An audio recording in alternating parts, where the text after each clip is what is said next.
আমরা লুট দিয়ে মানে এই গ্রুপটা এখানে আসতো এক গ্রুপ আসতো, তো তারা লুটটি বালানা দরবার করে, এই কারণে তারা গ্রুপের থেকে বাদ দেওয়া হয়েছে। আচ্ছা, তো বাদ দেওয়া হয়েছে আজকে দুপুরবেলা অনেক বহাবাদ্য করতেছে যে আমার যে বহাবাদ্য করতেছে, মেরা লাগবো ফেরা লাগবো ফিরা লাগবো এরকম কথা কইতেছে, কয়েছে পরিবেশীরা।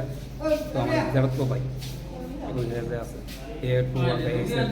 আমার বাবার মেরা লেগে স্বাভাবিক সবাই তুই বাবার কিছু করে ফুলামান যাই বলি, তো বাবার ইয়ে বল হেরে দৌড়ে মারতেছে, হেরে দৌড়ে মারতেছে পরিবেশীরা, যেটু গেছে হেরে আনবার লাগে যেটুরু দৌড়ে মারছে, গেছে কাকুর দৌড়ে মারছে, কাকুরে আনতাম গেছি আমরা রোদের। এরা সবাই তো দাও সাফল কাঠের ফাইল লারি বান্ধা সবার, কিন্তু আমরা তো 40-50 জন লোক আসতাম, আমরা তো ইচ্ছা করতাম বলে মানে কীর্তনের মধ্যেই মারধর করছে আপনারা? কীর্তনের ভিতরে আচ্ছা, ব্রিজের সামনে কীর্তনের এই মুহূর্তে এই জায়গাটা হয়েছে তখন মারধর করছে। আমরা তো কোনো জানিও না। মানে তারা কি আগের থেকেই ধারালো অস্ত্র নিয়ে রাখছিল? কতজন আসছিল তারা যারা মারধর করছে? রাত্রেবেলা তো আর বুঝতে পারছি না, তো রাস্তার লোকই বাড়ি আরো। কোনখানে জায়গাটার কি নাম? রাস্তার শঙ্কু।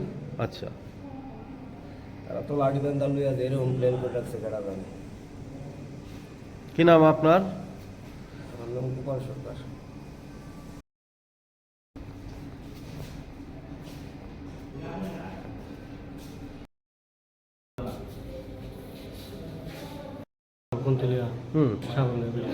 আচ্ছা, আমি আমরা না করতে গেছি, বাইরে আসলো, আমি না করতাম গেছি, আমার বাড়ি মেরেছে। ঘটনা কোন জায়গাতে? আমরা বাড়ির লোক।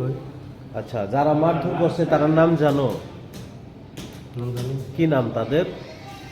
নেপাল বিশ্বাস, তারপর আছে লিটন সরকার, বিক্রম বিশ্বাস।